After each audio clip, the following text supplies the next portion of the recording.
What is up, YouTube? We are back here yet again with another Doki Fallen Angel episode. We are here on episode 12 or 13? I don't even know what episode we're on at this point. It doesn't even matter right now. We've gone through so many episodes of this shit that I don't even know what we're on. Now, today is actually going to be a mega episode. Usually I only do about like 20, maybe 30 minute long videos. This is probably going to be at least double that. It's probably going to be like 45 to an hour, because I did get told by a friend that we are approaching the end of this mod, and I believe that we can get to the end of this mod in about an hour. So we're probably low-key just going to go through the entire rest of the mod and just complete it on this episode, because I am so tired of recording many different videos, so we're just going to do one final episode for this mod. Oh, god damn it. But yeah, let's just get right into it. I tighten my eyes before finally opening them. I extend my arm to grab my phone and bring it to my face. Saturday, 9:42 a.m. Ugh. I look out the window. There appears to be some heavy cloud formations growing. Perhaps a storm is coming. I climb out of bed and start my day.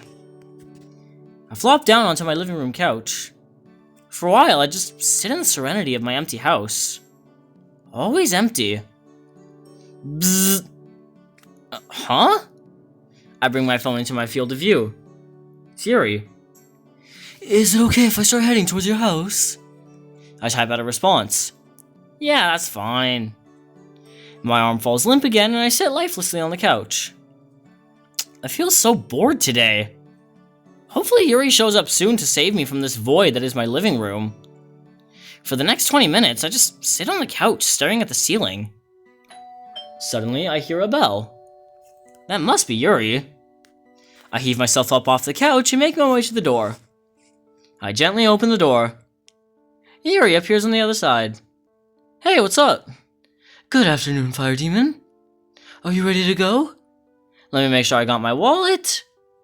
I slap my ass as hard as I can. Yep, I got everything. Let's go. Yuri and I step outside and head towards the psychiatrist's office. Hello, you two. Welcome back. He speaks in his usual upbeat tone. Not exactly the kind of voice you'd imagine a psychiatrist to have. I shake his hand like always. He then offers his hand to Yuri and they shake as well. Well, shall we get started then?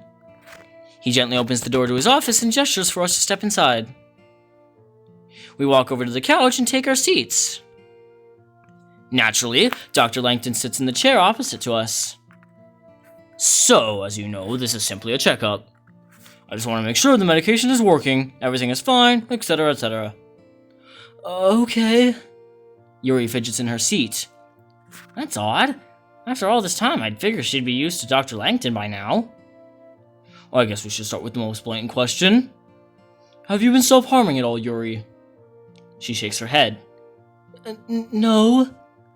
That's good. He scribbles in his notebook. And I believe school has started back up, is that correct? Yuri nods. Yes. And how was the first week back? It was fine. He continues to stare at Yuri.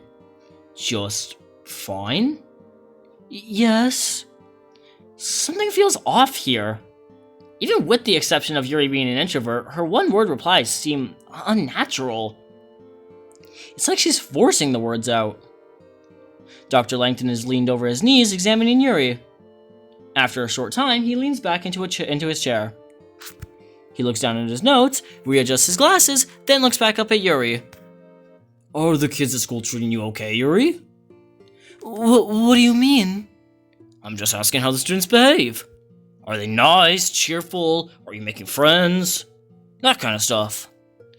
They're okay.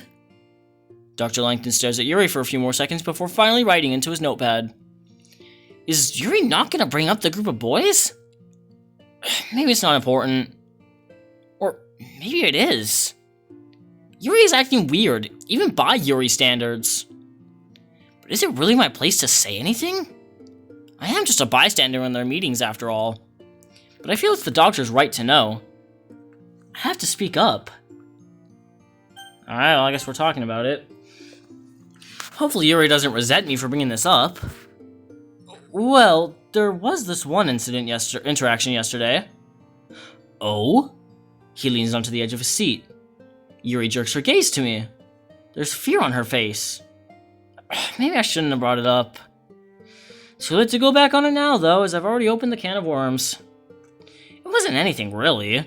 Just a group of immature boys shouting obscenities. Dr. Langton softly bites down on the tip of his pen. After a short period of thinking, he finally says something. And how did that make you feel, Yuri? I catch a glimpse of her hands trembling. She presses them into her lap in an attempt to cover it up. You can be honest with me. I won't judge or think any less of you. I was angry, embarrassed, sad. There were so many emotions at once. It was like a .9 earthquake came and shook the very fabric of my soul. And then, several equally as powerful aftershocks hit me right after. Yuri takes a moment to collect her thoughts. The doctor remains silent as well. But then Fire Demon acted. He got us out of that horrendous situation, and I'm very thankful for that. She clenches my hand and gives me a soft smile. Oh yeah, we did stand up to the bullies last time. I forgot about that. Well, Dr. Langton scans over his notes. That's good to hear. I understand school can be a challenge, and I know kids can often be brutal at times, but I think as long as you two have each other, there's nothing that will hold you back. He gives us both a huge, almost cartoon-like smile. Anyway, moving on. How's your prescription holding up? If I recall correctly, you should be requiring a new order soon, correct? He flips through some papers on the desk to reassure himself. Correct. Well, the pharmacy already has the files, so you can go at your own time. Moving his arm up in a large motion, he not so casually checks his watch. Well, he then clasps his hands together. I think that's all we have for today. Any questions? Yuri and I exchange glances. No, I think we're good. Wonderful. Feel free to contact me when you want to schedule your next appointment. With that, he begins to shuffle us out of his office. We arrive at Yuri's house. Well, that went fairly well, I'd say. What do you think, Yuri? Yuri, you okay? She's been acting weird recently. Or weirder than usual in any case. I'm fine. Fine?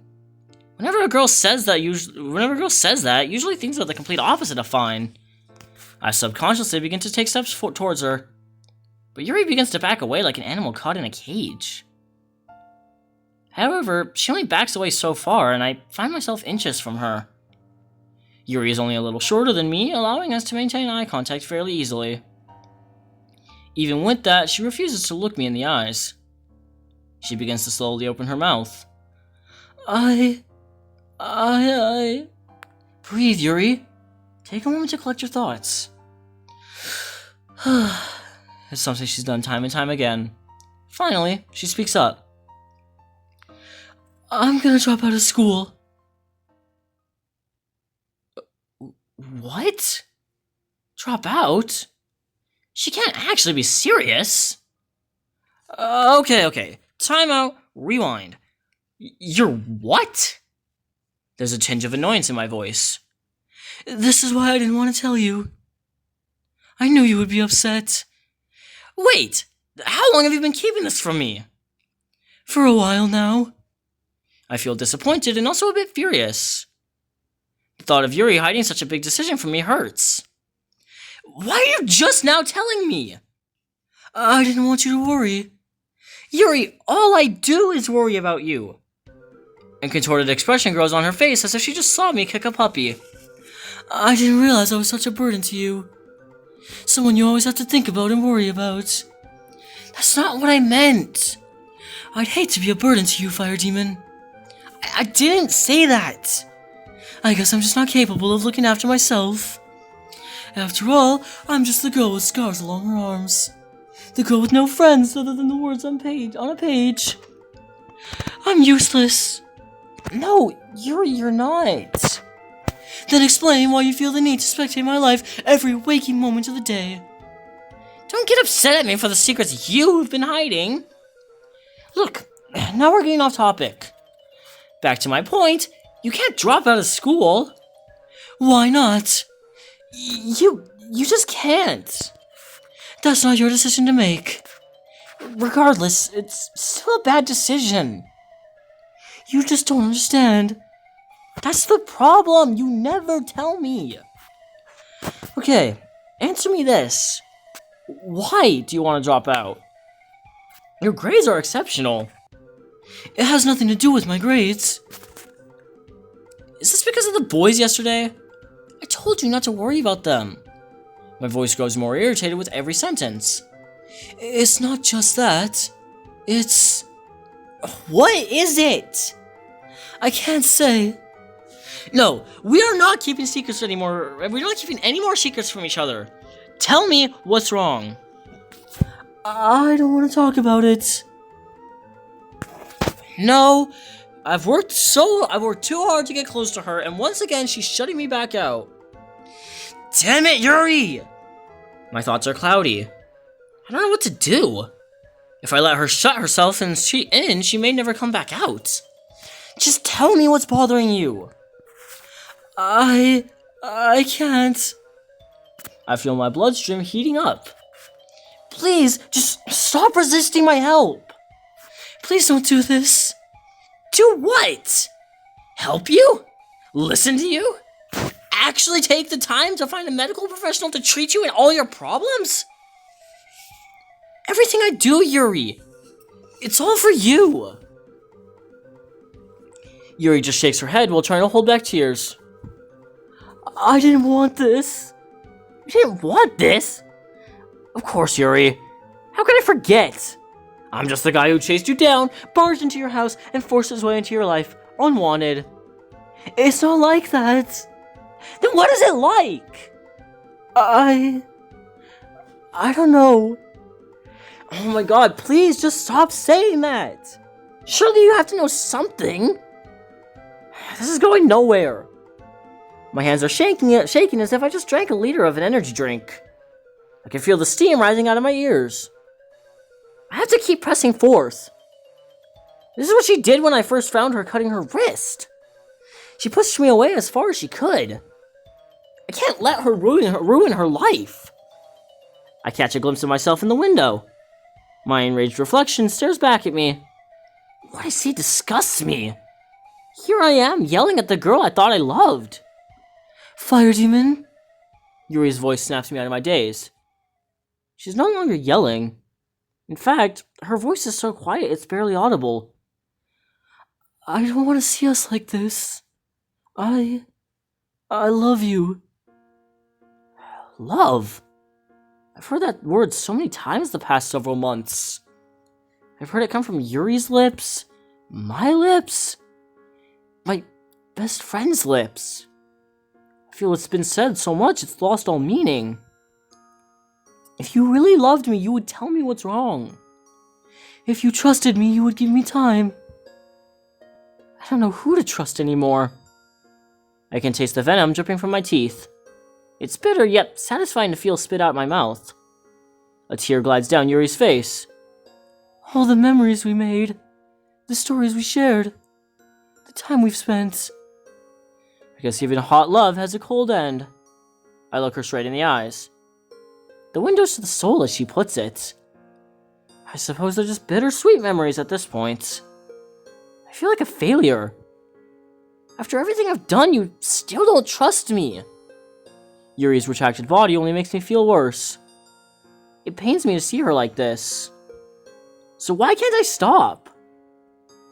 Now it's my turn for my voice to be barely audible. Why don't you like anyone? You didn't see the messages. What messages? What messages? The ones that everyone saw. I think to myself, last week, the boy in class who stifled a laugh at a long message. The two loud girls in my class. They were talking about someone in some text message. What was in the messages, though? I have to know. I look back at Yuri. She looks lifeless. But I have to make a choice. Shit. I feel like if I actually press the topic, like our relationship's gonna just like break because I'm gonna push her too much and I'm gonna make her say things that she doesn't want to say. But then also if I drop the topic, I'm worried that she's gonna like actually drop out of school and then that's gonna be bad. I don't know. I guess I'm gonna drop the topic. I can't carry on. She refuses to let me in. She created walls around herself that I'm not strong enough to tear down. For the second time in the recent months, I felt completely useless. If only there was a word to describe the emptiness I feel right now. I can't do this anymore. What do you mean? It's like glass, Yuri. Sometimes it's better to leave it broken than to hurt myself trying to pick it up. Yuri is taken aback from my statement. Her eyes begin to fill like waterfalls. But tears don't fall. They crash. Go away. What? Go away, fire demon. Her voice is still barely audible, but there's force behind her statement. Shit! Oh, fuck! Should I have made the other decision? Fuck! So this is how you want it to be? Please, just go. I don't say anything after that. There's nothing left to say. I stare at her for a bit longer. I take in her long purple hair, her woman-like body, and her lavender eyes. The lavender eyes that, even red with tears, still pierce straight to my soul. I turn on my heels and leave her house. For once, it's not the morning sunshine that wakes me up. This time, I'm shocked awake by the sound of crashing thunders. There's a storm screaming outside. Without the sun, I have no idea whether it's morning or afternoon. I check my phone. 10:24 a.m. It's a bit late, but not too bad. I climb out of bed as the rain continues to pour. I sit down on the couch.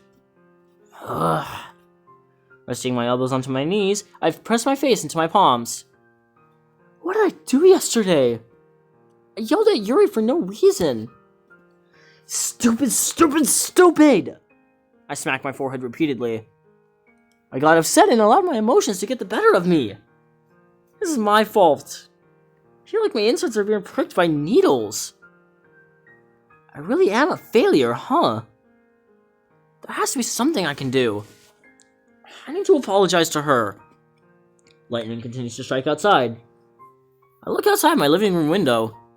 Shows no signs of stopping either. The rumbling continues to shake the ground. Flashes of white fill the glass screen. I run back upstairs. Throwing open my closet door, I grab my raincoat. I'm going to apologize to Yuri in person. Draping it on, I begin to prepare myself for the icy rain. Oh god, no, it's Monica again, isn't it? What in the world? I pull my phone from my pocket.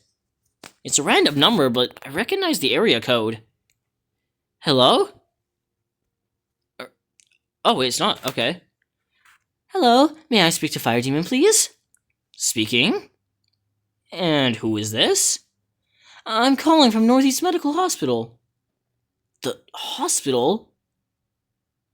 And why are you calling me? You're listed as the emergency contact for Miss Sayori. Oh, shit! Sayori, is everything okay? Yes, she's awake. Oh, thank God! Jesus Christ, I was about to have a freaking crying session, bro. Oh my God. My grip loosens and my phone nearly slips out of my hand. Awake? Sayori's awake? My mind begins racing faster than even the lightning outside. This is incredible news! So incredible I forgot how to speak! Hello? Hello? Oh, I'm sorry. Can I see her? Of course! That was the whole purpose of this call. Okay, I'll be over there soon. Thank you so much! You're very welcome. Goodbye. I hang up and jam my phone back into my pocket. Without another thought, I tie my shoes and dash out into the storm. I arrive to the hospital. Its cold hallways do nothing to warm me up from the freezing rain. I begin to walk towards the secretary desk.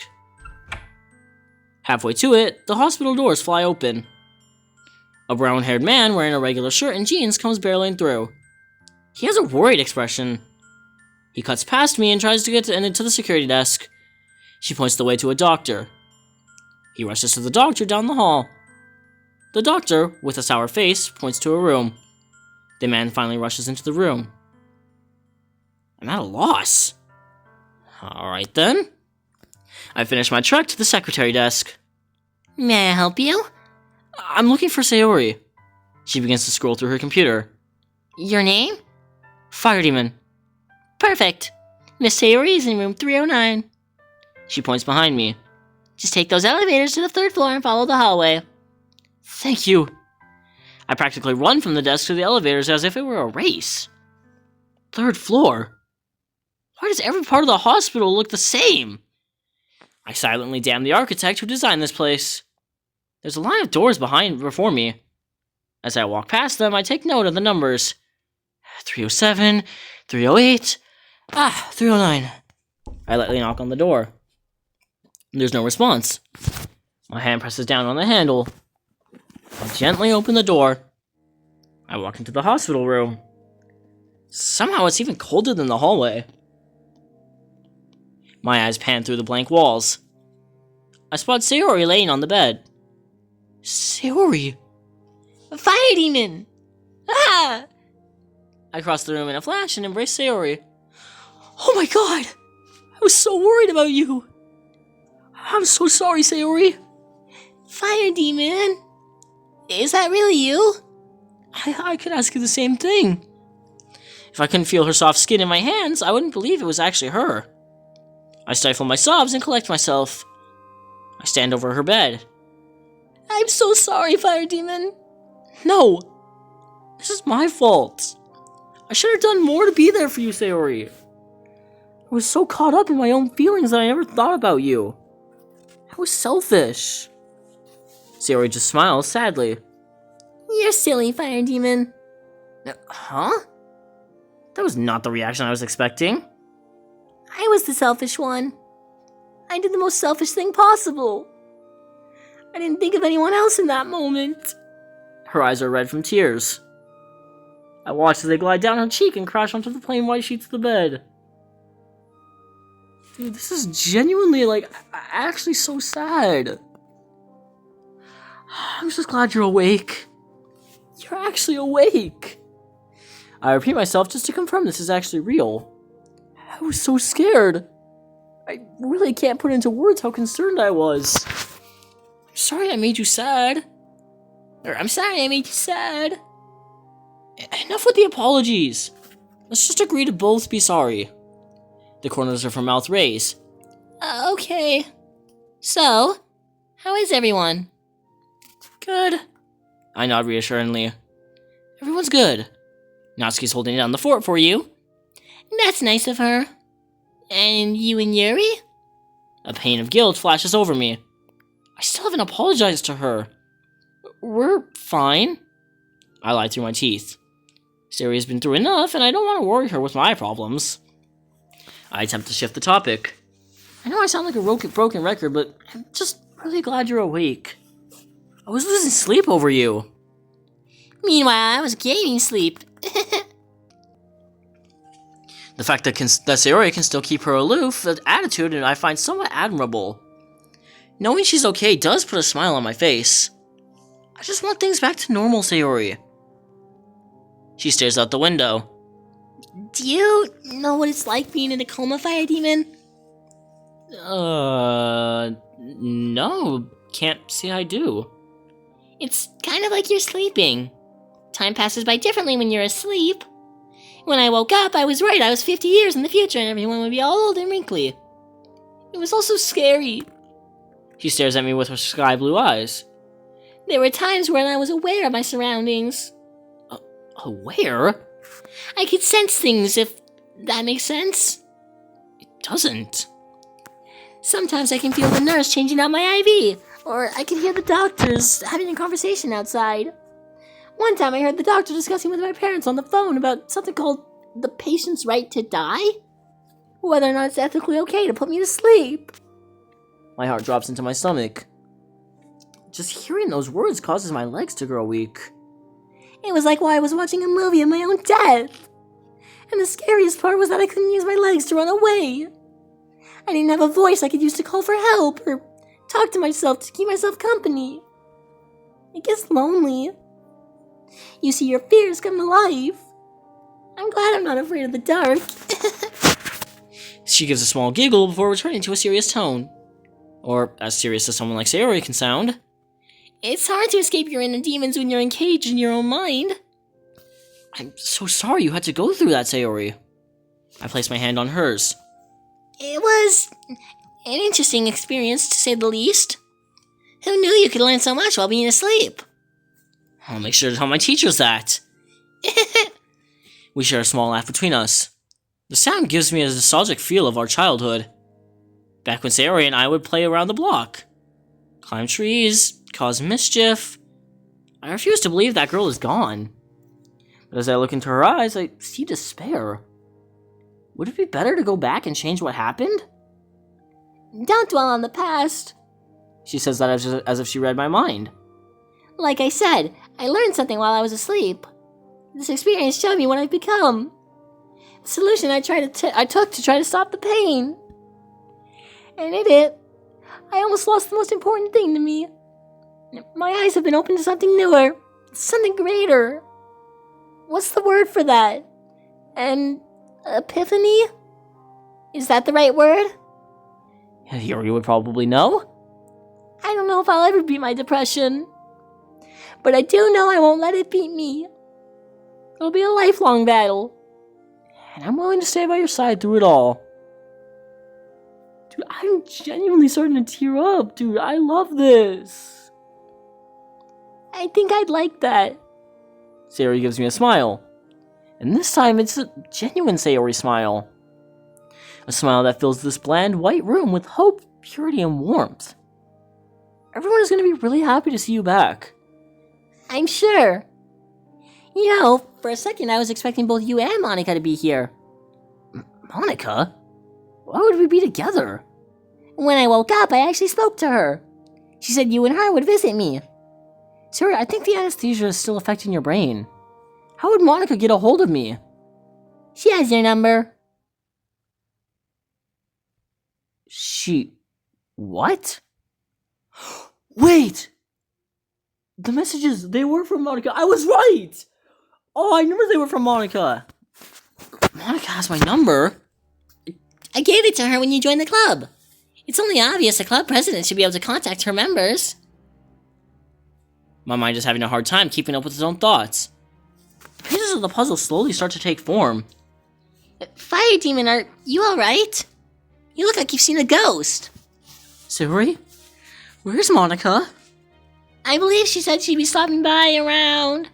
She looks at the clock on the wall. Oh, how convenient. She should be coming any second.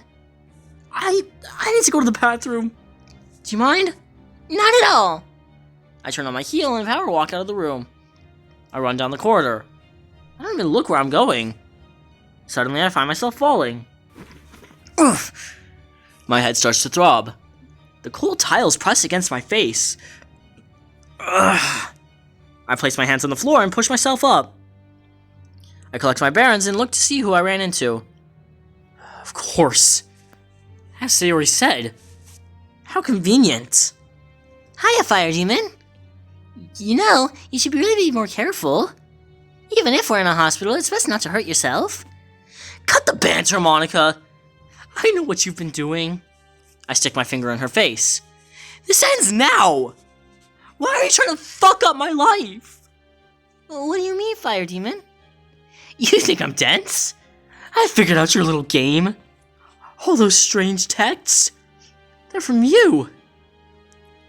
Well, it took you long enough to figure that out. What is wrong with you? Do you find enjoyment in ruining other people's lives? I could ask you the same thing. None of this would have happened if it weren't for her. Her? What are you talking about now? You and your little girlfriend. You think you can intrude on my life? We didn't intrude on anything. What? What? Did we ruin your perfect life? Yes.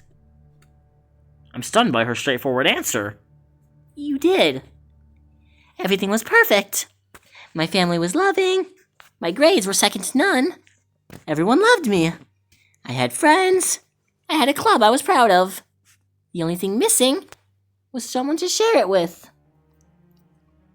And then you came along. And finally I had someone to share my life with. But you didn't choose me. Monica's voice grows louder with every sentence. You didn't choose me. Why, Fire Demon? You could have had something perfect, but instead you chose a broken girl. You shut your mouth right now. I step face to face with Monica. You can't do anything now. I tried to warn you. I tried showing you her true side, but you were too oblivious. Why? Why couldn't you have loved me instead? The hospital staff and even some patients have been silently witnessing our quarrel. My life could have been perfect. Why didn't you choose me? Maybe you're not as perfect as you think. Monica is shocked by my words. I recognize that look in her eyes. It's the same look Sayori showed me when she confessed about her depression. The same one Natsuki showed when she spoke of her father. It's even the same look Yuri had when she told me about her cutting. They all share the same look in her eyes. The look of fear. Fear of being lost in an unforgiving world. I didn't want any of this, Monica. I just wanted a normal life. But that's not what was given to me. Just like you, I also had dreams of a perfect life. But this world isn't perfect. You have to learn that eventually. Monica looks heartbroken. Her words come out as a whisper. No. No. I worked too hard for this. I worked too hard to get what I wanted. But in the end... Monica gazes down the hall to where room 309 is. I hurt the ones I love. Love? What a stupid word. You need to accept the past, Monica. Everything you do has consequences. You have to live with them. You still can change who you are. Why did I say that? Maybe it's the look in Monica's eyes? They all share the same look. Just like Yuri, Monica is a lost girl in a cruel world. I feel a little pity for her. We can forgive you. Monica shakes her head. You don't know what I've done. It'll be okay, Monica. I told everyone. Told everyone what? It was the only way to get her out of the picture. Monica's emerald eyes begin to turn red. And once again, I find myself eye level with a crying girl. Told everyone what? I have connections with a lot of people in school. I sent a message out to nearly the entire student body. Monica? What was in those messages? She refuses to look at me. I told everyone. About Yuri. That's what those messages were? About her cutting. For just a moment, my heart stops beating. I stand there for a while in shock. The sound of nurses walking by, the EKG is beeping, even the storm outside has been drowned out by my own silence. I feel like I'm floating in a void. And as I stare into the abyss, it stares back. The same feeling when I was told Sayori was in a coma. But this time I'm not crying. I've become numb to pain. Time doesn't heal wounds on the heart. They just fill with scar tissue and the pain lessens. But the pain never truly leaves. Why, Monica? It was the only option I had left. The only way I knew to bring you to me. This is why Yuri wanted to drop out. Whenever she goes to school, everyone will know what she's been hiding. Everyone will see her as the girl who cuts herself for pleasure. My mind races and my heart beats out of my chest. I can hear my own blood flowing rapidly through my body. My eyes begun to flutter to every single inch of these colorless halls. I whisper to myself, I need to find Yuri. Even after all this, you still can't let her go. I look up at Monica. Every cell in my body wants to beat her to the ground. I ball my fist. All I need is for my nervous system to send the signal to send my hand flying through the air. But I just stand still. Instead, I use my last reserve of energy to make a break to the hospital doors. My feet carry me as I trudge through the icy rain to Yuri's house. I throw myself against the front door and reach for the knob. Locked. I don't bother knocking. I clumsily lift off the doormat and find the spare key. After numerous attempts with shaky hands, I finally stick the key in. Once I hear the bolts turn, I throw open the door. I pan my eyes frantically through the downstairs of Yuri's house. It's barren. I search everywhere, but there's no signs of Yuri. She had to have left some sort of trace. I begin opening all her drawers and cabinets. Upon opening one drawer, I find something that looks familiar.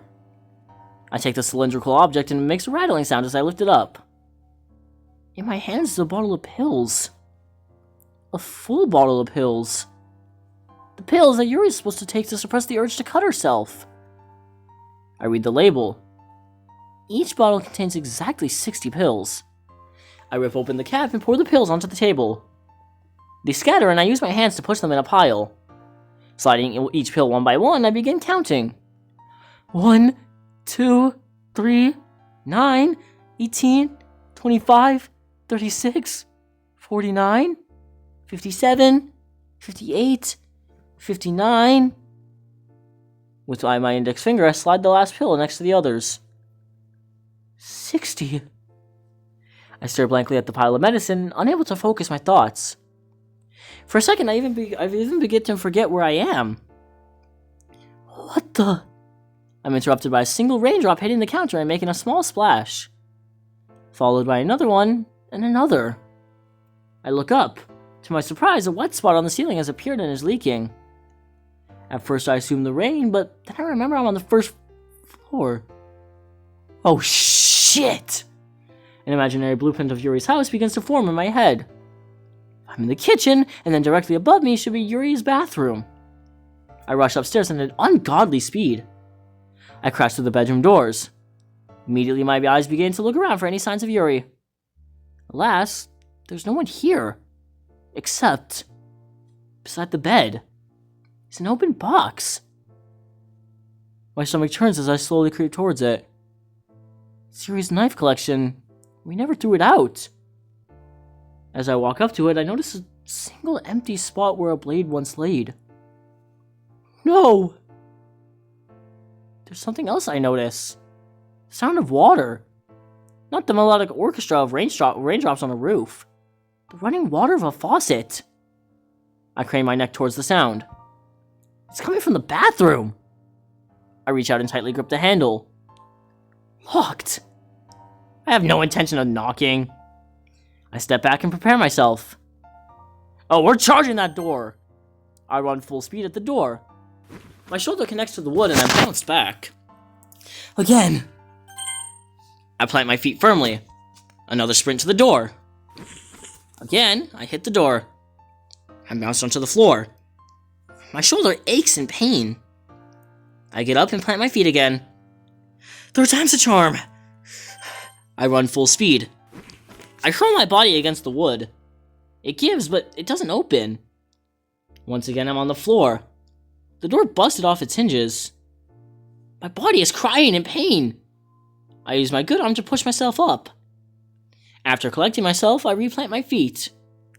Again! I summon every bit of strength I have. My shoulder crashes into the door one last time. It breaks open. I lay on the floor, energy sapped. I can no longer move my arm. I fear I've dislocated it. My arm is screaming in agony. Ugh. I try to move, but I'm in too much pain. Ugh. I also notice I'm wet. Sweat? No, not sweat, but water. The floor has become covered in water from the faucet. I try to collect myself as much as I can. With my good arm, I steady myself and look up. Yuri! Oh my god.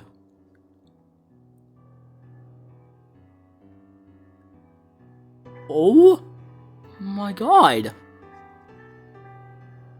Holy shit, that's brutal! What the fuck? What the hell? No! I try to shout this, but my voice barely comes out.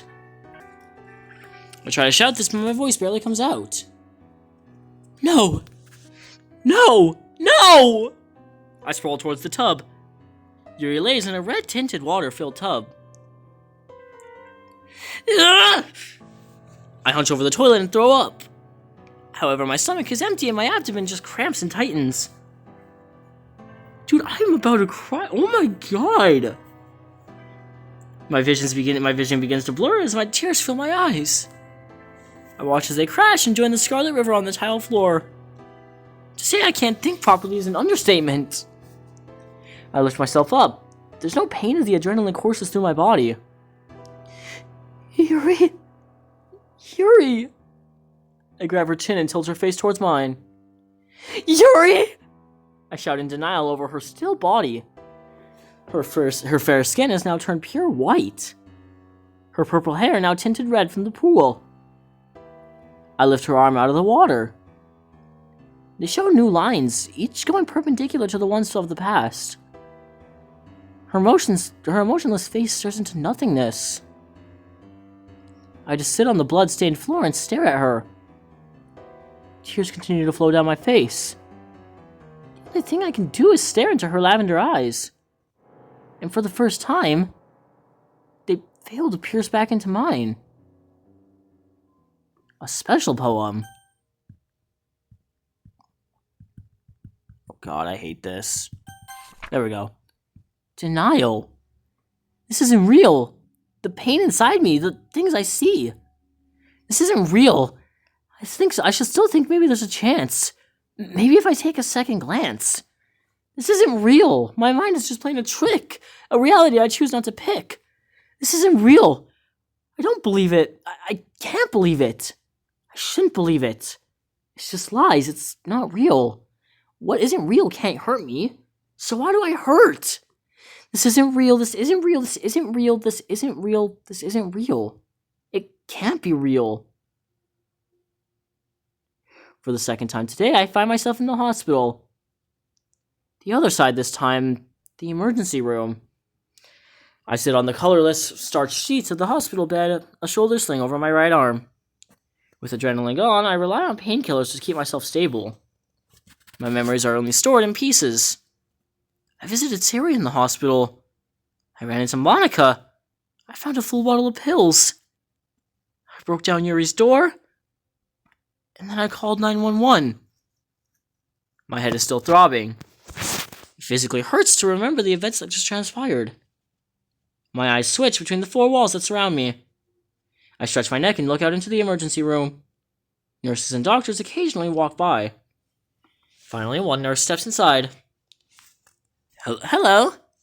Hello. How are you feeling? I don't even know how to answer.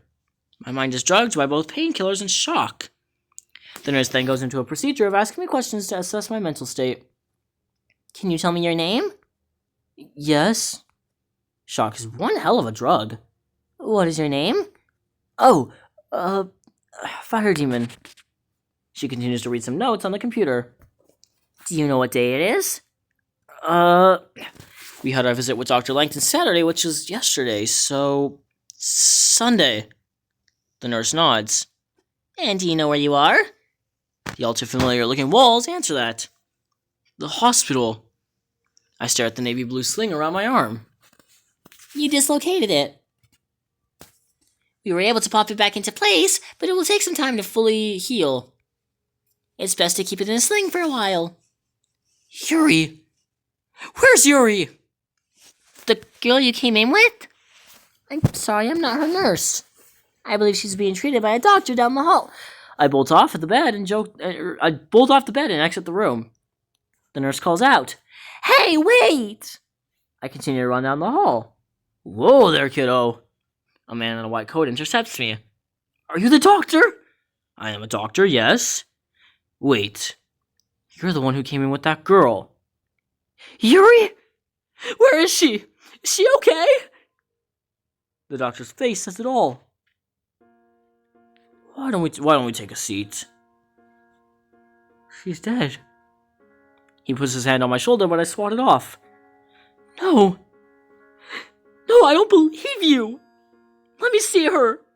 Where is she? I'm sorry. By the time we were able to treat her, it was already too late. You're lying. You're lying. She's not dead. She's not. My mind begins to fail, coming in with a proper reaction. I see guards turn the corner, quickly approaching me. The doctor places his hand up as if to motion to hold them off. I finally collapse onto a wooden bench. The doctor gets down on one knee and places a hand on my shoulder once more.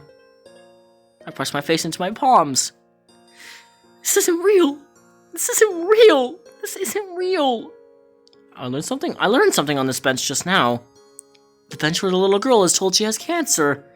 The bench where a child learns their parent has a fatal heart attack. Or a mom is told her son is in a horrific car accident. The same bench where I'm told the one I cared about in this world has been ripped away from me. The exact same bench. Where I learned that love isn't something tangible. True love only exists in moments. And in another moment, it's gone before you even knew you had it. Another special poem. Anger. 7 deadly sins, lined like a shopping list. Which one do I pick today? I grab the bright red bottle and pop the cap. Veins fill with hate and eyes filled with torment. Fists clenched, ready to break. Break anything and everything. The fires of hell corrupt my soul, lashing out at anyone who comes close. Tearing and ripping, ripping and tearing. Tearing at the things I love. Tearing at my very being. I'm no longer myself. The spirit of wrath knocks on my door. I'm foolish enough to let him in. Doc, you ever look at someone and your heart just melts?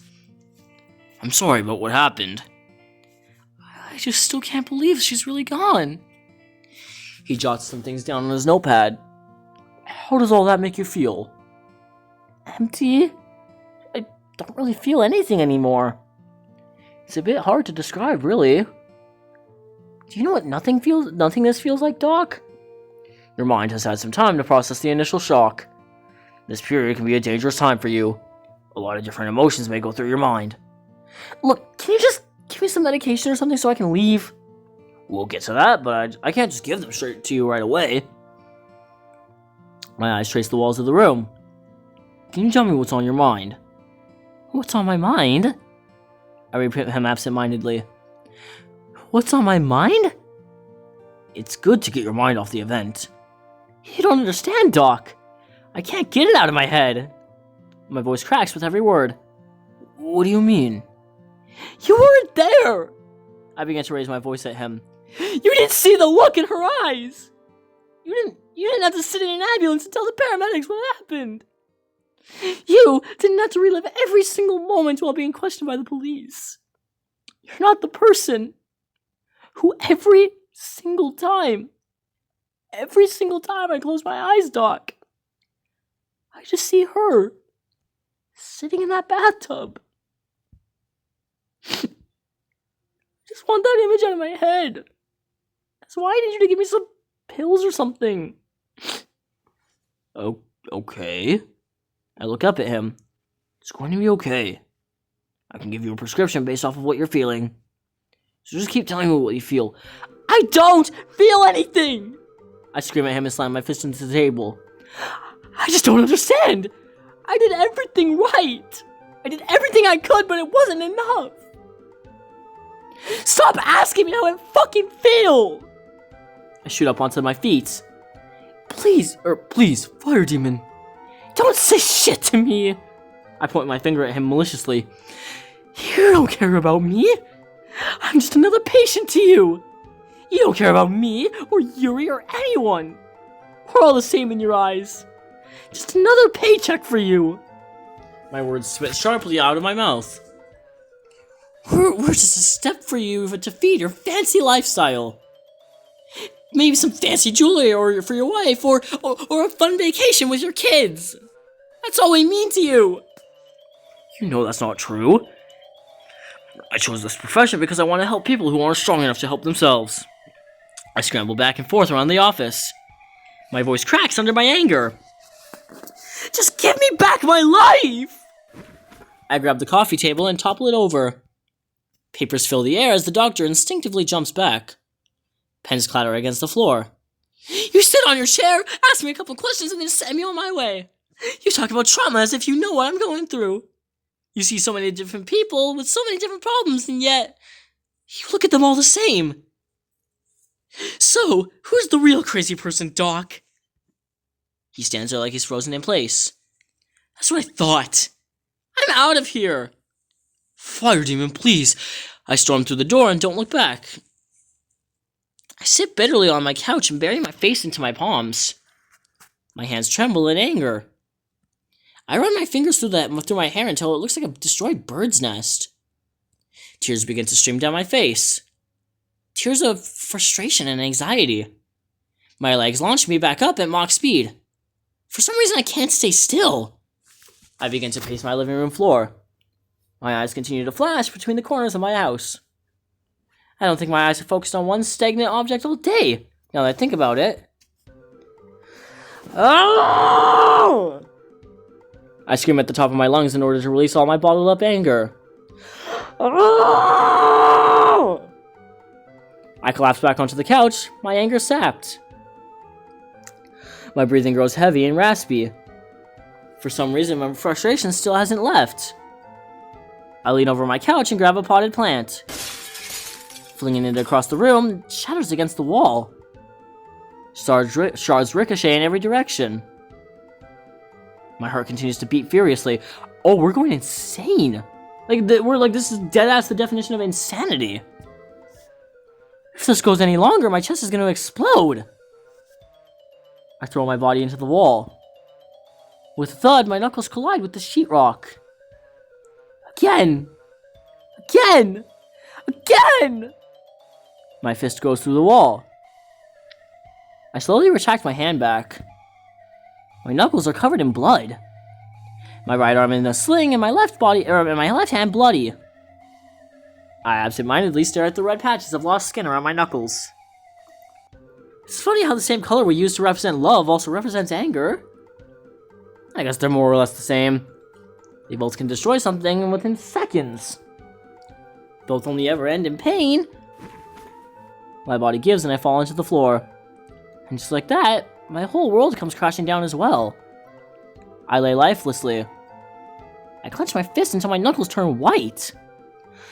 I let out a long breath. Eventually my body relaxes and the color of my knuckles return. My heart still continues to beat irregularly. I take a look at my wounds. I just don't understand. Why me? Physical exhaustion eventually overtakes my hyperactive mind and I find myself drifting off to sleep.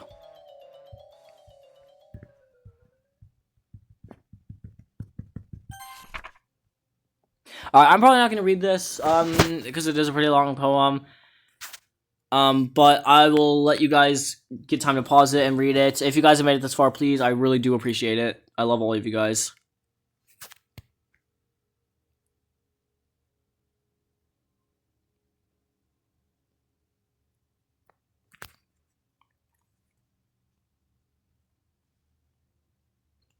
I wake up on the living room floor. My body feels heavy. I don't remember much of anything these past few days. I try to push myself up. Ugh! Every muscle in my body begins to scream in agony. Mustering all my strength, I lean up against my couch. I pan my eyes across the room. Extending into my neck, I can see the broken remains of my potted plant. It's weird being isolated for so long. I've lived my whole life in an empty home. However, now is the first time I've actually felt truly alone. They say loneliness is a universal fear of all living creatures. Why couldn't it have been me? I slowly rise up and begin to pace the room. My eyes dart from one focus to the next. The hole in the wall, the broken vase, my bloody knuckles, my slinged arm. There's more to it. I know it. I grab a stack of paper and begin writing things down. With the slinged arm and busted hand, it looks more like scribbles than anything. I continue to incoherently write my thoughts down. To anyone else, it would look like a mess of sporadically placed lines, but to me, it's a timeline of the events. I look at the mess before me. Now, where to begin? What could I have changed? I could have arrived to the house sooner? Or was it too late? Earlier than that? I continue to shoot my pupils to different parts of the scribbles. What stirred this? The argument? The messages? The boys? The medication? Earlier than that? Yuri's home life. If only I had met her sooner. No. I should have stopped Monica from telling everyone. My mind races from one thought to the next. I should have paid more attention to those texts. I should have kept an eye on Yuri and made sure she wasn't taking that she was taking her meds. How could I not have known she was taking her meds? I shout this to my empty kitchen. No response. That's fine. This is fine. I'm fine. The mess of papers on my counter says otherwise. If only it didn't take me so long to break down that door. Or maybe if I called 911 sooner. All these thoughts continue to form a hurricane within my mind. It's making me dizzy. What if I didn't visit Sayori in the hospital? It had to be that. I wasted too much time. Or was Yuri already gone by the morning? I should ask her. How would I do that? I look up at my ceiling. Hey, anyone there? I'd like to make a deal. I get no response yet again. Any chances I can get Yuri back? I'll pay you. I'll become a better person. Is that what you want to hear? I shout louder at my ceiling. My head sinks down in shame and I stare back at the maelstrom of papers. I whisper to myself. I've gone insane. Like a deer, my head jerks to the sudden sound of my doorbell. I open the door with as little effort as possible. Natsuki appears on the other side. Hey. It's for horses. I mutter my response with as little enthusiasm as possible. Can I come in? Yes. I turn around and walk back into the living room. I could care less if Natsuki follows me. If she follows me into the cell, I call home. So you doing alright? I think so. I don't look at her. Instead, I stand hunched over, eyes staring blankly at the ground behind her. Natsuki begins to take a look around my house. Her eyes glance at the hole in the wall. Then at me. Then at the potted plant. Then at me. Then at the scribbled markings on my counter. And then back at me. Fire demon! I throw my hand up dismissively. I don't want to hear it. I just want to stand in silence for a moment. She opens her mouth in protest, but then closes it. Silence is a fragile thing. It can be broken by just the slip of a tongue. It makes you wonder, how can something so heavy be so delicate at the same time? Why? Why what? Why did you come here? To check up on you. Why? Did you feel bad for me? Worried I'd kill myself? Afraid I would go jump off the nearest bridge and drown myself just so I can see Yuri? You're all the same. You, the doctor, the kids in school? Me? I tried to be different, I really did. You were different. If that were true, Yuri would still be alive. This entire time, I fight to hold back my tears. The feeling of sorrow smothers me completely. She really did love you. I know. That's why it hurts so much. I look away from Natsuki, trying to hide the fact that I'm crying. Can you please just leave? I don't. I'll I'll be fine, I assure her. I need some time alone to think. Thank you for coming and checking up on me. I know you mean well, but I'd rather be alone right now. She stands there quietly for a moment. I wish I could go back. Believe me, I really do. But we can't, Fire Demon. I'm really sorry for what happened. I feel the same way as you. All this time my friend was hurting and I never knew. Some nights I lay awake wondering where it went wrong. What I could have done to change it all. But there's no use in letting it consume you. You have to move on from your past. She looks down at the ground sullenly. I know I did. She recollects herself and faces me again. You have to accept what happened eventually. I know it's hard, but time heals all wounds. With that, she turns on her heels and leaves my house. She's wrong. Time doesn't heal wounds. Time just lets you grow numb to the pain. I stare back up at my ceiling. I just want her back. I just want to hold her again. Look into her eyes one last time. At least let me say goodbye. I fall to my knees. I'm back in the same spot I awoke this morning. On the uncomfortable carpet, I decide to close my eyes once again. Okay, I'll let you guys again pause to read this one because I'm trying to get the mod over with.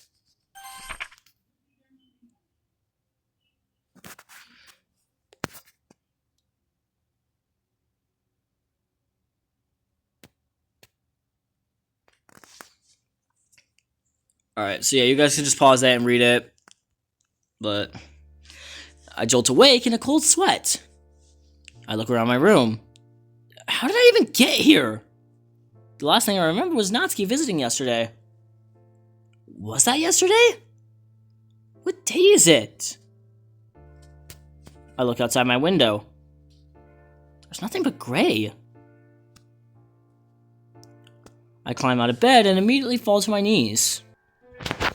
Okay, well, we actually just skipped over one of the sections, unfortunately, because it was broken. It, didn't load properly, so we had to skip that section. But, so, we're just going on to this part now. As much as I hate to say it, but, yeah. My eyes open ever so slowly. What? My body goes into a state of shock. Wait, this is where Yuri and I planted the tree. What the hell? How did I get here? I pan my eyes along the landscape. How am I here? I was at home. I remember falling asleep on the floor. Ugh. The low-hanging sun blinds my vision. I raise my hand to shield my eyes. Suddenly, I spot a figure in the distance. I slowly walk towards it.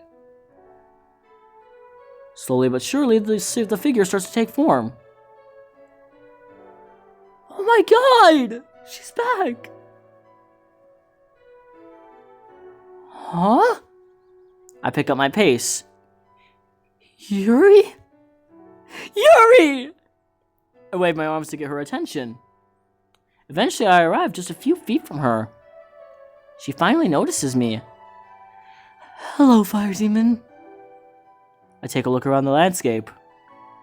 Yuri has her back turned towards me as if she's looking at the same scene as me. She gives me a sidelong glance. Yuri! What's going on? What do you mean? Am I dead? Do you feel dead? I pat my hands along my body. No? Is this a dream or is this real? Aren't dreams just reflections of the real world? Now is not the time for riddles. I begin to take some steps and reach out to her. Ugh! What the? I press my hands in front of me. Ripples float through the air. There's some sort of magical barrier between me and her. Yuri! I can't get through! I bang my hands against the wall. Yuri finally turns to me. You're not ready yet. What? Her voice has an echoey, almost angelic sound to it. It sounds far away, but so clear at the same time. No! Please! Please let me in! I wish I could. But if I let you, you wouldn't be able to go back out. What if I don't want to go back? I want to be with you. I know, but you have others who rely on you. They need you. I'll just let them down like I let you down. Yuri gives me a puzzled look. I'm sorry. I begin to cry. My tears glide down my cheeks to my chin before crashing down to earth. I'm so sorry. This is all my fault. I shouldn't have yelled at you. I should have been there to support you when you needed me. Tell me, Fire Demon. Why do you blame yourself? Isn't it obvious? I didn't do anything to help you. You have no idea how much you helped me. If it weren't for you, I would have taken my life long before. I would have died without at least knowing what true love is like. I can't imagine a worse way to go. But I don't want you to go, I respond in a shrill voice. It hurts to talk through my tears. I can't do this without you. Did my poem not mean anything to you? I meant every word I said. How can you be so quick to forgive me? Fire Demon, you were never to blame in the first place. I hang my head and continue to sob. Now my tears just spill straight from my eye sockets. I don't know what to do. I need your help. There has to be a way to bring you back. I think we both know that that's not possible. My voice drops down to a whisper. I know. It's just so hard. My heart just refuses to move on. It's like my mind is telling me it's not worth it anymore. Why live now when the only thing worth living for is gone? And the reason she's gone is because of me. I continue to hang my head in sorrow and watch as my tears hit the dirt. Can you answer another question for me, Fire Demon? Okay. Hypothetically, if you were to be diagnosed with cancer tomorrow, would you blame yourself for getting sick? What? That was a random question. No. No, I wouldn't. She steps closer to me as close as this invisible barrier will allow her. Then why do you blame yourself for having depression? I look up at her. Yuri stares at me. No, not at me. It's like she's staring directly into my soul. She's staring at my true self. I'm found speechless. The words she's saying toss and turn in my head. You have to go now. Wait, but you have your own life to live. You have no other people counting on you. Please, don't make the same mistake I did. But what about you? What about us? She gives me a soft smile. I can wait for you. Perhaps when I see you again, we can hold hands just like we used to. Now it's my turn to give her a soft smile. A soft, teary-eyed smile.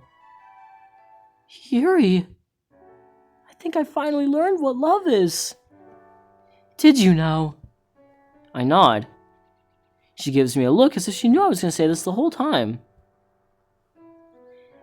Perhaps you can tell me what that meaning is when we see each other again. When will that... But now, you have someone waiting for you. What? Fire Demon? Fire Demon! Fire Demon, where are you? Huh? I wake up in a cold sweat on my bathroom floor. What happened? Where's Yuri? I look around trying to collect my bearings. The shattered remains of my mirror are on the floor. I finally realize where I am. Hello? Anyone home? A familiar voice calls out from my bathroom door. Sayori. She can't see me like this. I attempt to get up. Ah! My head feels like I'm splitting open. I press my head against my forehead and shut my eyes tightly. I can feel my brain pounding against the front of my skull. The bathroom door gently opens. Fire demon! Ah! Fire demon! Sayori rushes over to me. Fire demon, what did you do? Her eyes begin to scan the room like a detective. She notices the glass on the floor and the blood on my knuckles. Sayori grabs my wrist and examines my hand. You punched your mirror? She says that with a disappointed tone. I didn't like what I saw. Fire demon, do you think you're ugly? Because you're not. I think you're very cute. The corners of my mouth slightly curl. Thanks, Sayori. Now let's clean you up. She searches the cabinet for some bandages and peroxide. Bingo! Let's get you off your butt. Sayori throws her arm over my shoulder and pulls me up. I try not to put my weight on her, but as soon as I stand up, my eyes enter another dimension and I become dizzy. Ugh. Sayori supports me. Here, lean on the counter. She carefully sweeps off any excess shards of glass. I do as I'm told and I rest myself upon the bathroom counter. What are you doing here? The doctor told me I was in good enough condition to leave. So I figured before I went home I'd visit you. I'm glad I did. How long have you been on the floor? I shake my head. I have no idea. Sayori gives me a pouty look. You really shouldn't sleep on the floor. It's bad for your neck. I know. I still find myself a victim of one of Sayori's lectures.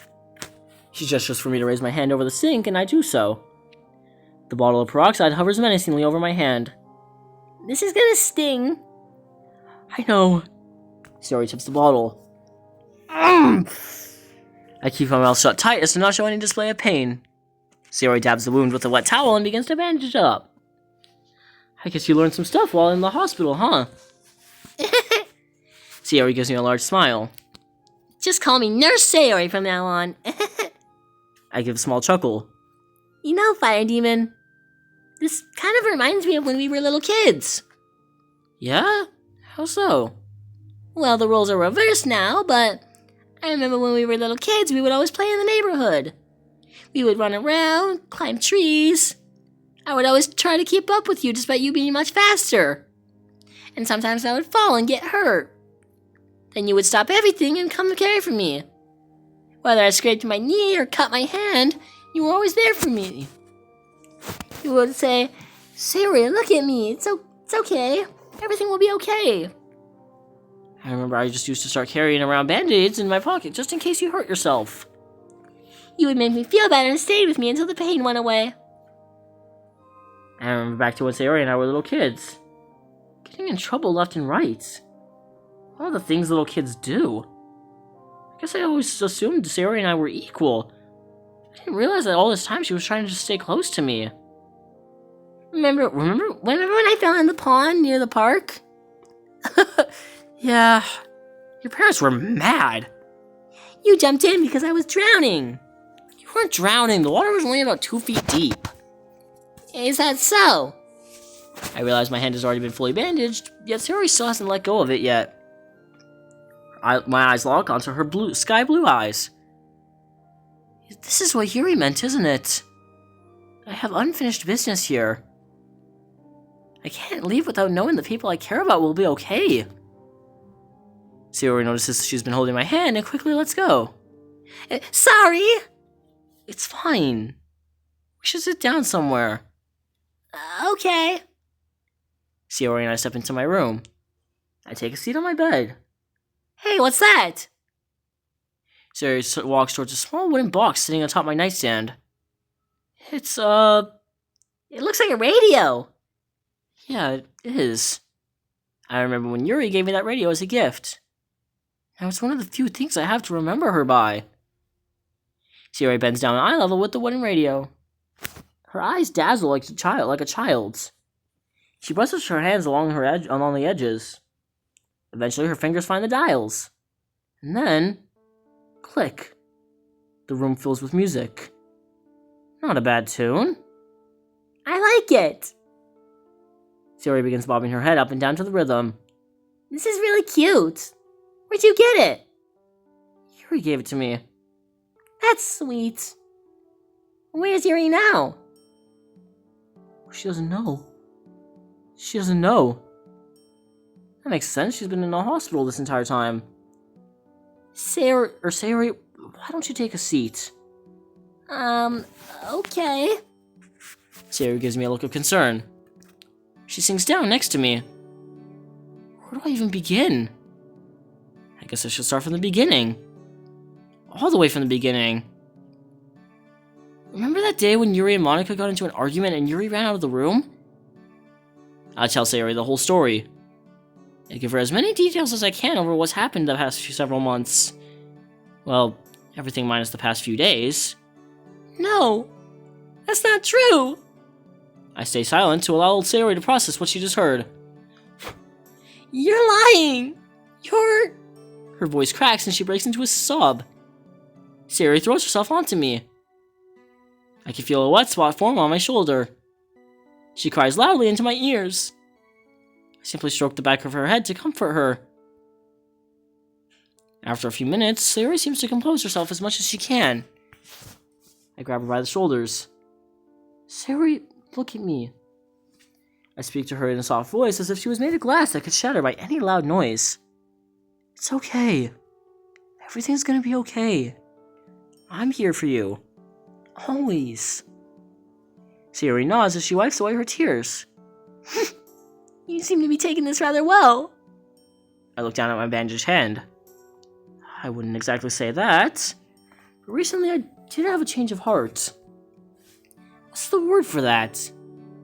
Sayori smiles through her tears. An epiphany. I don't think that's quite right, but sure, we'll go with that. She gives me a small grin.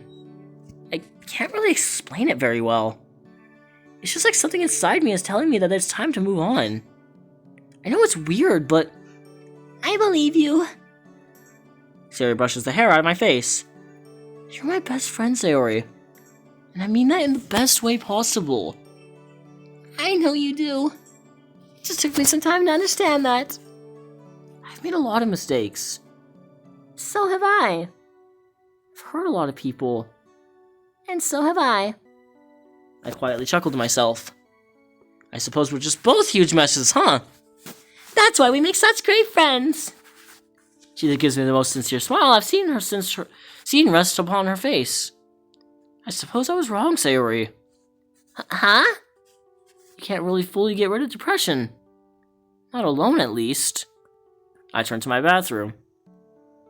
Don't make the same mistake I did. Yuri's words ring through my ears. I think it's best if we take this journey together. No one can battle their demons alone. I think I'd like that. So, what do we do now?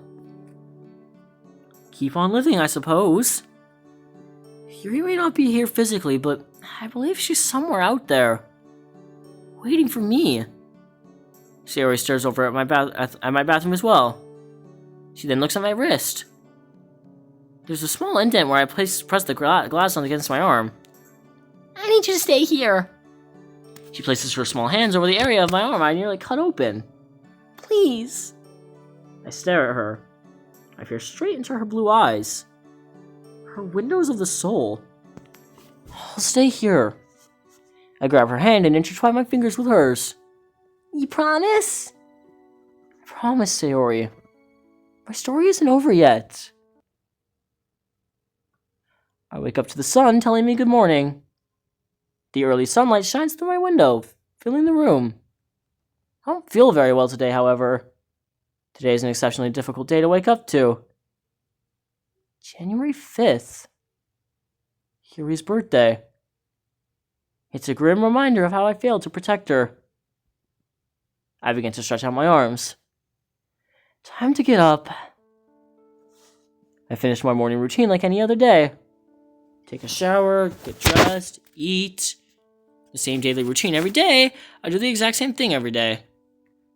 For what? I ask myself. It's not like I have anything to look forward to. I find myself thinking negative thoughts. It's the same thoughts that almost led to my death nearly a year ago. I lightly slap some sense into myself. Hopefully I can knock out those bad thoughts as well. After all, I promised I would keep pushing forward. If not for me, then for Yuri. Today is a special day, and I have some very special plans. Swinging open my cabinet, I reach for a picnic basket.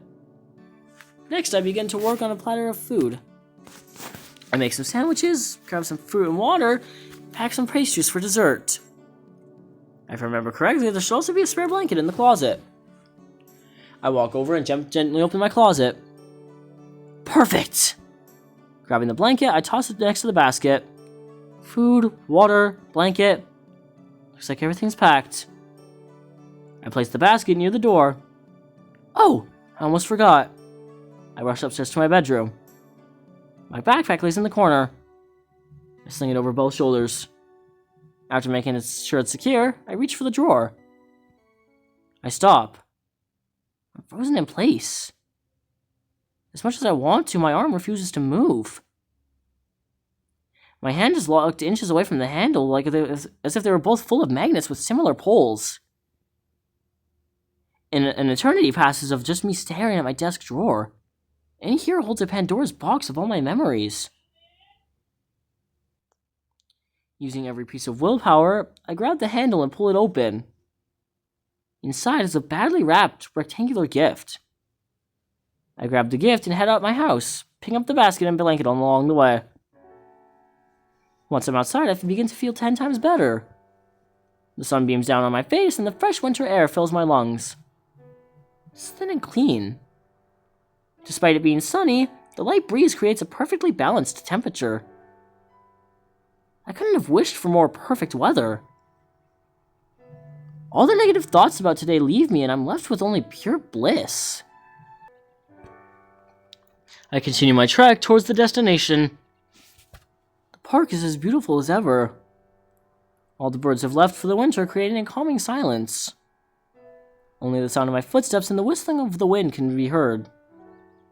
Despite the perfect weather, there seems to be very few people here. I see a few groups in the distance, but other than that, it's empty. However, that's perfectly fine by me. Eventually, I stray off the path. Oh my god, it's the tree! The dense forest begins to fade out, and I find myself in the clearing. It's been exactly 1 year since I last visited this place. The grass looks a bit greener for some reason. I take a few more steps and find myself face to branch with Sayori. Well, haven't you grown up big and tall now? It's grown a bit, but Sayori now just stands just a bit shorter than me. I set down my basket and gift and begin to lay out the blanket. In less than 10 minutes, I've already laid out all the food in front of me. Next, I pull out some stuff from my backpack. A portable tea set and a small oil diffuser. I start the portable Keurig and then grab the diffuser. It's a small wooden cylinder with a hole on top. In the side pocket of my bag, I pull out a small container of liquid. I pour some of its contents into the diffuser. A small ray of vapor begins to float out of it. It's lavender. According to the internet, lavender has a calming effect on the body and mind. Only one more thing. I reach into my backpack and feel a hard, solid piece of wood. I pull it out and prop it in front of me. It's a framed portrait of Yuri. Oh my god! The same one she gave me a year ago as a thank you for being her boyfriend. I can't help but laugh. Back then, it struck me as odd, her giving me a picture of herself. Now it's all I really have left to remember her. I grab one of the sandwiches and start eating it. Ham and cheese. Easy to make and taste great. Having Yuri's portrait here almost makes me feel not so alone. Hey Yuri? Can you hear me? It's been a while since we've talked, huh? I miss you. I really do. Yuri's picture does nothing but stare deeply at me. Everyone's doing good. Monica got kicked out of school. As for Sayori, Natsuki and I, we all graduated. Well, we had to take some extra courses in the summer to graduate. None of us really went to school after what happened. But in the end, we did graduate. Natsuki actually got accepted into some sort of baking program at a university. We were all really happy for her. I started seeing Dr. Langton again. He accepted me back even after my outburst. He's truly been a really big help. He even took up Sayori as a patient. How great is that? Sayori's been doing really well at battling her depression. I can't express how proud I am of her. The wind whistles past my ear. It's weird being outside in the winter. When you imagine the sound of nature, you usually picture birds chirping. But all the birds have flown south. So there's no sound of nature at all. There's nothing but an open field, the cool wind, and my single cherry blossom. Every so often, there can be a small splash heard from the lake, created by some small animal. The only word I can really use to describe it is peaceful. A quick ding interrupts the serenity. My tea is finished. I pour it into 2 small cups. I place one cup in front of me and the other next to Yuri. Steam begins to rise through the cool winter air. Its smell reaches my nostrils. I take a sip. It's oolong, your favorite.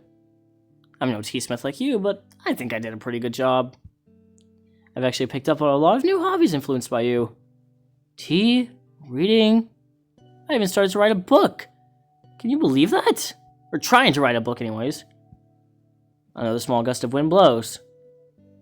Sayori leans over from the forest and a few bunches of leaves spring off. One leaf in particular catches my eye. The sunlight sparkles off of it as it floats around in front of me. Eventually, the small pink leaf descends slowly and lands before Yuri's portrait. How about that? I brought something for you. I reach for the gift that has been beside me this whole time and hold it in front of Yuri's picture to show her. I'll open it for you. I begin to slowly rip open the wrapping. As I do so, my vision begins to blur as tears fill my eyes. I finish tearing off all the wrapping to reveal a rectangular-shaped object. A book. I run my fingers over the embossed title. Sakura's Guide. Oh my god! Remember when you told me how excited you were for this book to come out? Well, it's out. I proudly hold up the book. Do you also remember me when you made that promise? Do you remember when you made me promise to you that when the book came out we'd read it together? I solemnly stare down at the ground. These memories are really all I have left to hold. Well, I figured we could read it together now. My sad eyes stare at Yuri. Her expression never breaks.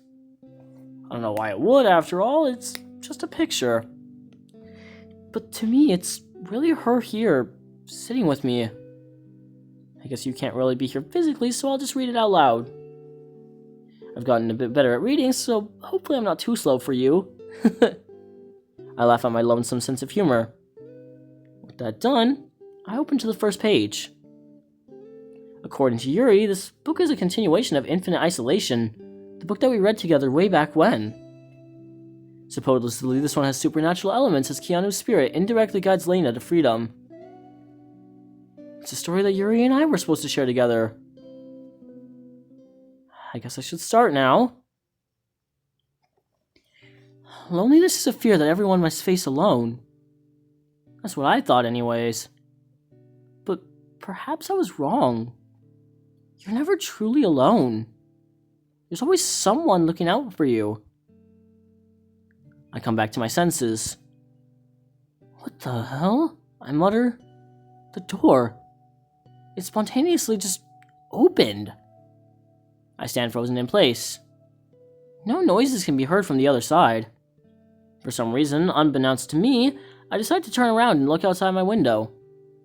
Through the bars of the window, I see a single leaf from the sakura float into my room. It dances through the air before elegantly landing on the cement. What I do next, I'm not entirely sure why. I feel drawn to this leaf. I gently lower myself and pick it up. It glows as I twirl it around in my fingers. There's a drastic difference between the elegance of this leaf and the dirtiness of my fingertips. It's a balanced sight to take in.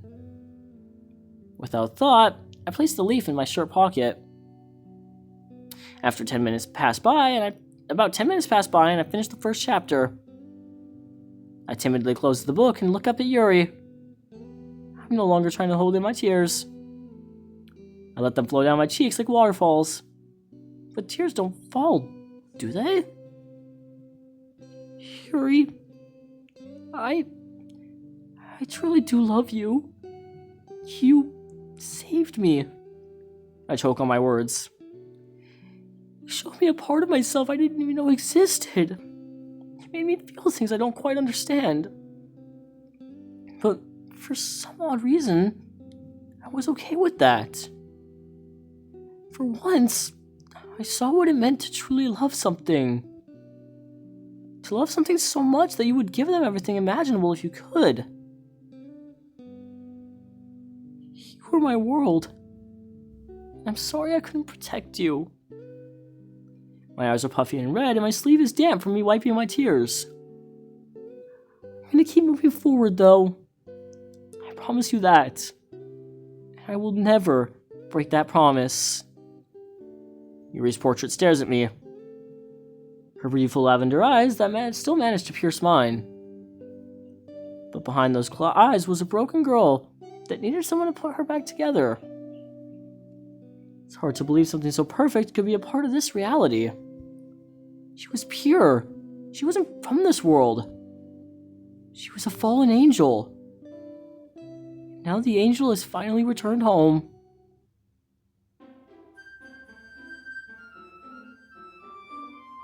Oh my god, I actually loved that mod so much. If you couldn't hear, I'm genuinely tearing up right now. Wow.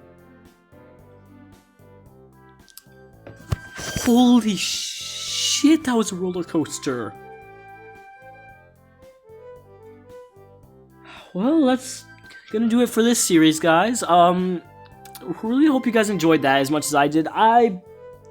I would so play this mod in like a year or something for like a rewind type thing. And just remember,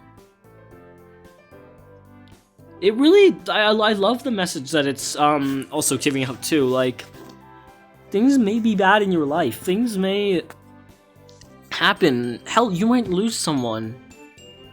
But nothing ever but nothing truly can ruin your life. I mean, hell, like with that one scene where Yuri was saying that you have unfinished business, I will be here for you. Like, damn.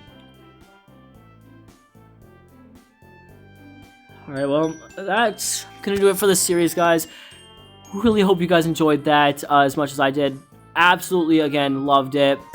Probably the best mod that I've played and the most emotional mod that I've played. I was kind of expecting it just to end when we saw Yuri, but